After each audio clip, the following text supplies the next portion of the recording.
What happens when one of hip-hop's most strategic masterminds decides to turn a landlord dispute into a public spectacle? This isn't just another rap beef. This is business warfare. And at the center of it all are two New York heavyweights, 50 Cent and Jim Jones.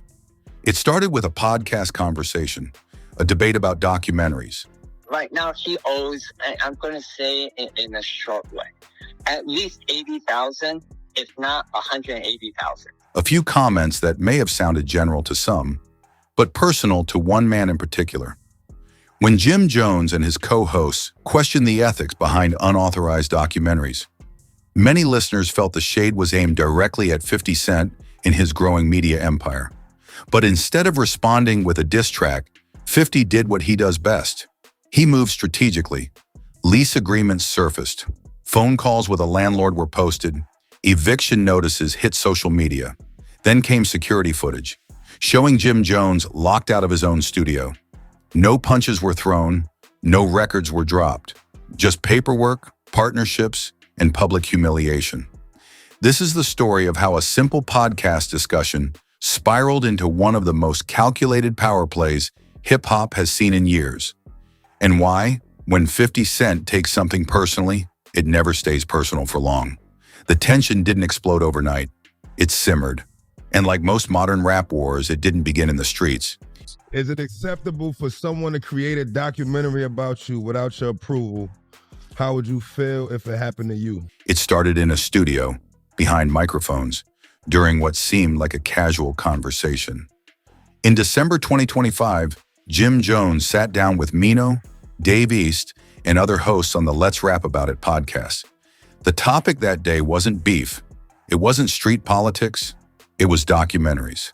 Specifically, whether it's acceptable for someone to create a documentary about another person without their approval. At first, the discussion felt broad, hypothetical, philosophical, but the timing made it impossible to ignore what was really being referenced.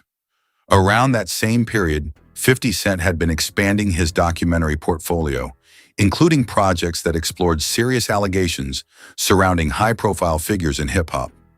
His name was ringing loudly in the media space, not just as a rapper, but as a producer and executive. So when the podcast host began questioning the morality of making a documentary that paints someone in a negative light without their consent, the subtext was clear. Jim Jones didn't hold back.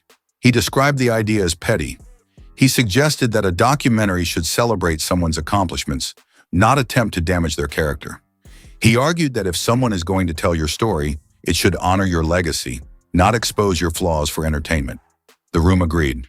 They talked about lighting, editing, context, how a camera can be weaponized, how footage can be manipulated to make someone appear weak. The conversation carried an undertone of frustration, like they believed certain projects were less about truth and more about tearing people down. Whether Jones explicitly said 50 Cent's name didn't matter, in hip-hop, indirect shots land just as hard as direct ones. And if there's one thing 50 Cent has built a career on, it's detecting subliminals. To understand why this moment mattered so much, you have to understand 50's evolution.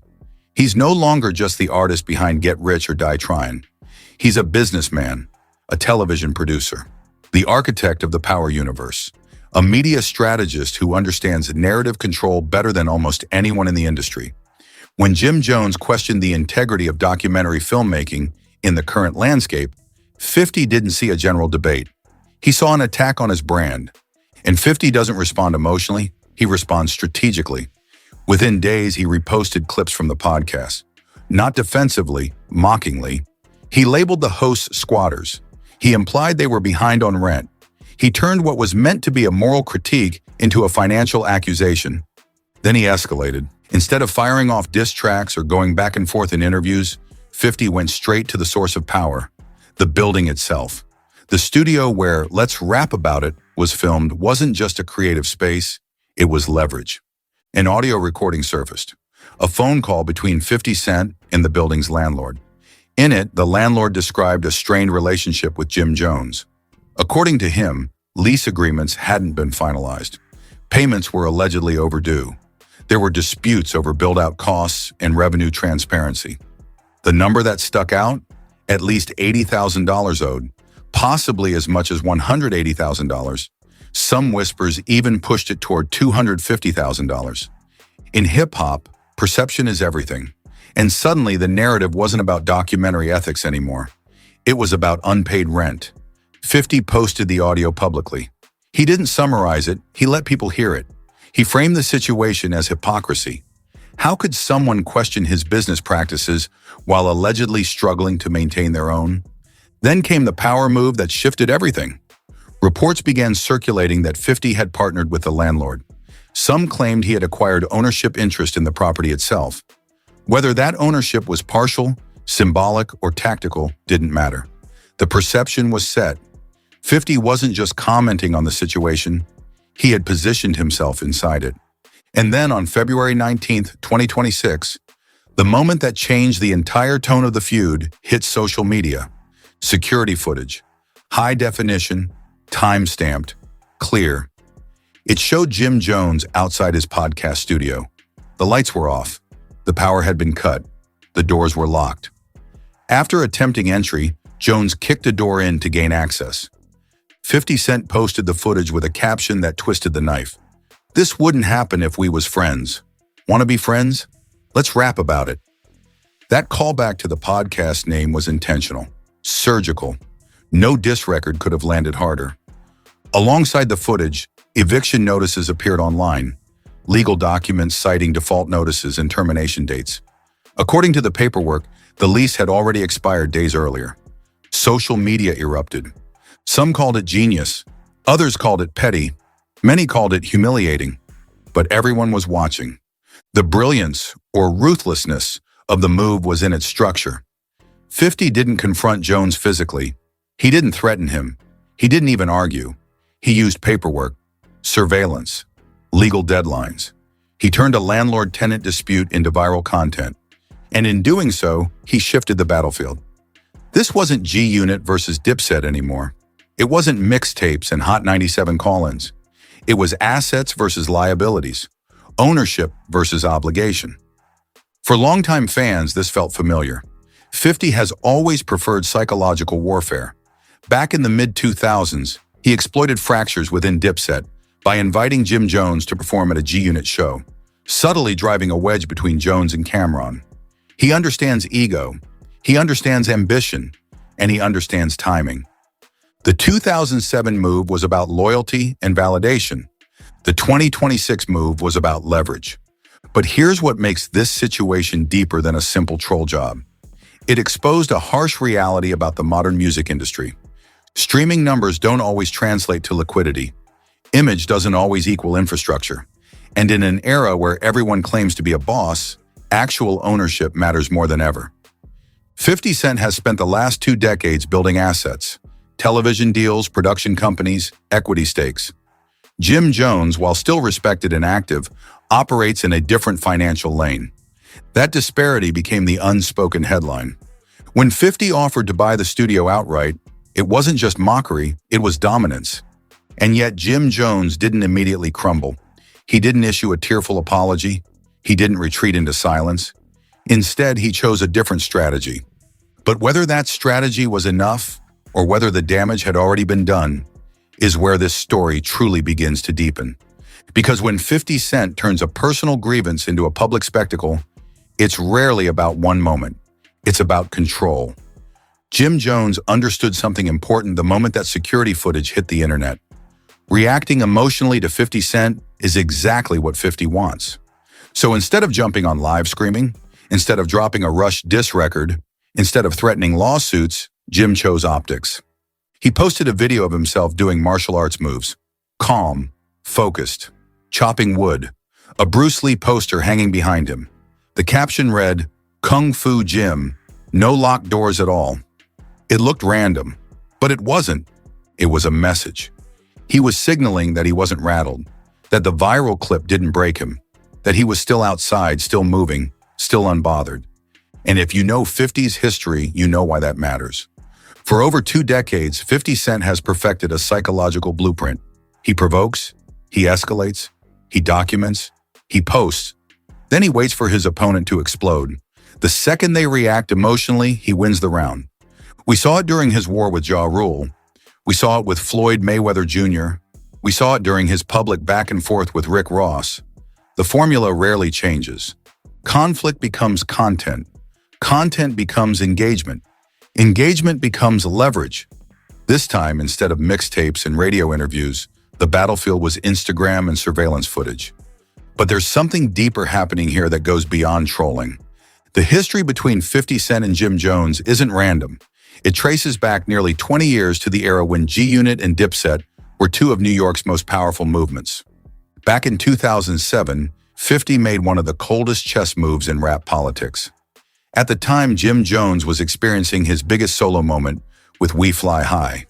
The record was everywhere, but internally, Dipset was fractured. Jim and Cameron weren't fully aligned. 50 saw the tension. He invited Jim Jones to perform at a G-Unit show. That wasn't friendship. That was strategy. By publicly embracing Jim while subtly dismissing Cameron, 50 drove a wedge right into Dipset's foundation. Years later, he openly admitted he wanted to see whether Jim would take the bait. Whether ambition would outweigh loyalty, it did. That moment permanently altered relationships inside Dipset, and it proves something about 50's approach. He doesn't just attack opponents, he studies vulnerabilities. Fast forward to 2026, and the tactics evolved, but the psychology didn't. This time, instead of exploiting crew politics, he exploited business structure. When 50 posted the landlord phone call, it wasn't just about unpaid rent, it was about narrative dominance. He shifted the story from documentary ethics to financial instability. In hip-hop, image is currency, and once the internet starts questioning whether you can pay your bills, perception shifts fast. Then came the eviction paperwork. Then the deadline. Pay by Monday. That line alone turned the situation into episodic content. People weren't just watching a feud. They were waiting for the next update. And here's where the financial contrast becomes impossible to ignore. 50 Cent built an empire beyond music. Television production deals, ownership stakes, executive credits, strategic investments. His post-rap career has arguably been more profitable than his rap run. Jim Jones, on the other hand, maintained relevance through music, touring, fashion, and independent ventures. Respect in the culture? Absolutely. But the scale of assets isn't comparable. When you're feuding with someone who can casually offer to buy the building you're operating in, the power imbalance becomes visible. That's what made this so ruthless. It wasn't about street credibility, it was about ownership. And then social media did what it always does. Memes flooded timelines. From Dipset to Lockset, Super Thug can't kick doors. People dissected every frame of the hallway footage. Some mocked, some defended, some just watched in disbelief. But while everyone debated who won the round, Jim made another move. He posted a walkthrough of the studio space. Construction underway, unfinished walls, raw floors. He reframed the narrative. He said he was building a multi-purpose content facility, a hub for creators, fashion, media, music, broadcast. He described it as an investment in himself and in the community. Instead of denying the cold temperatures inside the building, something 50 and even Cameron mocked, he acknowledged it. He leaned into it. That's a subtle but powerful tactic. When you own the criticism before it owns you, you neutralize part of the attack. He even thanked 50 for the promo. I love free promo. That line changed the temperature of the conversation. Because if humiliation becomes marketing, then who really benefits? Some reports began circulating that a large payment, reportedly over $200,000, was wired to resolve the dispute. Nothing fully confirmed publicly, but the narrative that Jim was completely incapable started to soften. And yet 50 kept posting. That's the part people underestimate. For 50, the point isn't resolution, it's dominance. Even if the money gets paid, even if the lease gets settled, the viral footage doesn't disappear. The perception lingers. That's the long game. And then Cameron entered the chat. Instead of staying neutral, Cam mocked Jim publicly, offered to send heating money, laughed at the situation. Now the circle widened. What started as a documentary debate became landlord drama, then it became a Dipset side war, then it became another chapter in 50 Cent's never-ending beef anthology. And here's the real twist. Neither man physically confronted the other. No street altercations, no violence, no chaos outside social media and paperwork. This is modern hip-hop warfare. Contracts, cameras, captions. Jim's strategy is endurance. Keep building. Keep posting. Don't look shaken. 50's strategy is pressure. Keep humiliating. Keep escalating. Never let the opponent reset comfortably. So the real question becomes, how long can either side sustain this? Because history tells us something important about 50 Cent. He doesn't get bored. What makes this situation bigger than just another rap beef is the machine behind it. This isn't random trolling. It's not emotional outbursts. It's not two artists arguing for clout. It's strategy. 50 Cent has spent the last 20 years building something most rappers never fully transition into: infrastructure. When he first exploded onto the scene with Get Rich or Die Tryin', he was the hungry underdog. Bullet wounds, street narrative, mixtape dominance. Backed by Eminem and Dr. Dre, he became unstoppable. But what separated 50 from many of his peers wasn't just the music, it was what he learned during the wars. His early feud with Ja Rule wasn't just lyrical, it was systematic. He attacked credibility, he attacked alliances, he attacked business relationships, and he documented everything. That blueprint turned him into more than a rapper. It made him a tactician. By the time he built the power universe on Stars, he wasn't just participating in media, he was controlling it, executive producing, greenlighting narratives, owning distribution leverage. He studied how stories shape perception, and more importantly, how perception shapes value. That's why what happened with Jim Jones wasn't about rent, it was about optics. When 50 posted that eviction footage, he wasn't just embarrassing Jim, he was reinforcing his own image. The mogul who owns buildings, who has access to security systems, who can turn paperwork into viral content. Even if some of the ownership claims were exaggerated or layered in trolling, the perception stuck. And perception is currency. Jim Jones, to his credit, didn't fold. He pivoted to branding. He reframed the building as a long-term creative investment. He leaned into the construction narrative. He positioned himself as someone building something bigger than a podcast, a creator hub, a media incubator. That's smart. But here's the reality. When you're fighting someone whose business model thrives on sustained humiliation campaigns, survival isn't enough. You have to outmaneuver. And that's difficult when the financial scales are uneven. Public estimates have placed 50 Cent's net worth anywhere between tens of millions to over 100 million depending on assets and holdings. Jim Jones' reported net worth is significantly smaller. That gap isn't just about lifestyle, it determines endurance. Because humiliation in the digital era doesn't disappear. The hallway footage will live online forever. The eviction notices are archived. The memes are screenshot. Every future business deal Jim negotiates will carry that viral memory in the background. That's the real power play. 50 doesn't need to win one day. He just needs the moment to live permanently in search results. And here's where things get even more layered. This feud also reflects a generational shift in hip-hop warfare. In the early 2000s, beef meant diss tracks, mixtapes, radio freestyles. Now, it means legal documents. It means contracts. It means surveillance footage. It means Instagram captions that generate millions of impressions. 50 adapted to the algorithm era better than almost anyone from his class. He understands that controversy fuels engagement, and engagement fuels leverage. Every post drives traffic. Every feud keeps his name trending. Every viral moment strengthens his brand as hip-hop's most relentless troll. But what people overlook is this.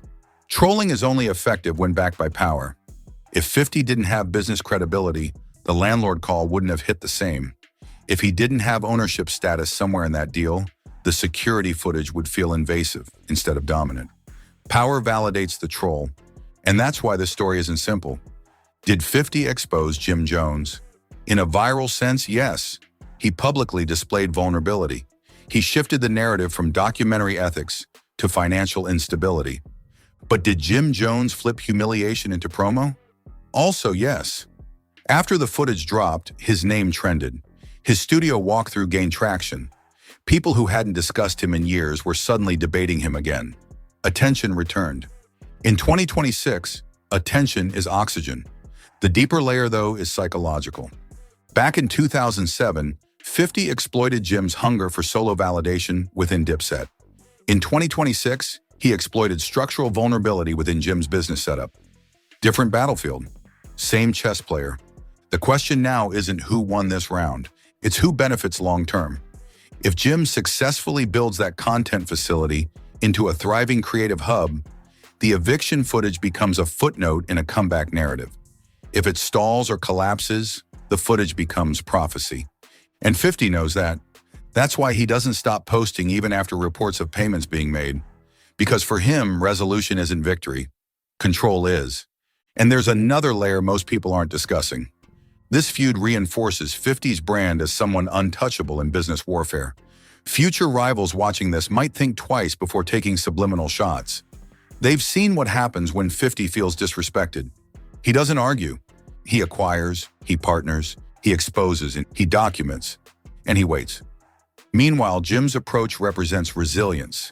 He's betting on consistency, on showing up, on refusing to look broken, on letting time dull the embarrassment. Two completely different philosophies colliding in real time. One man weaponizes infrastructure, the other relies on endurance.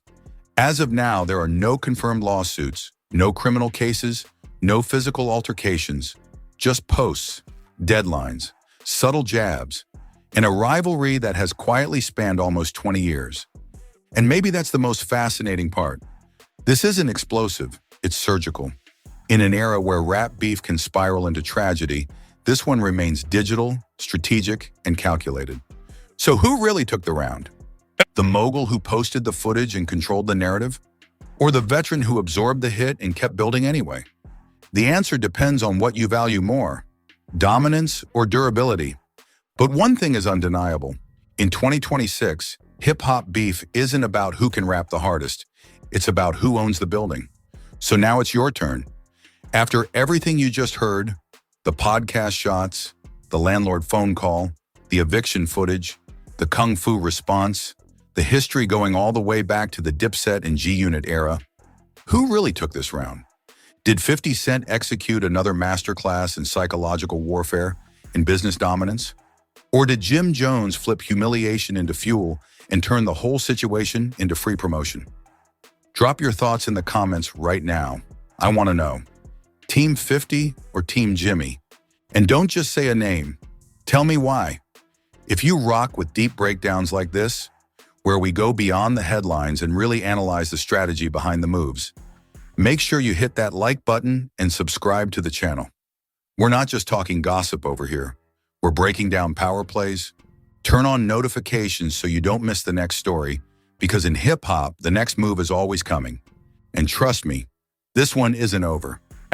Click on one of the videos on your screen right now to keep watching.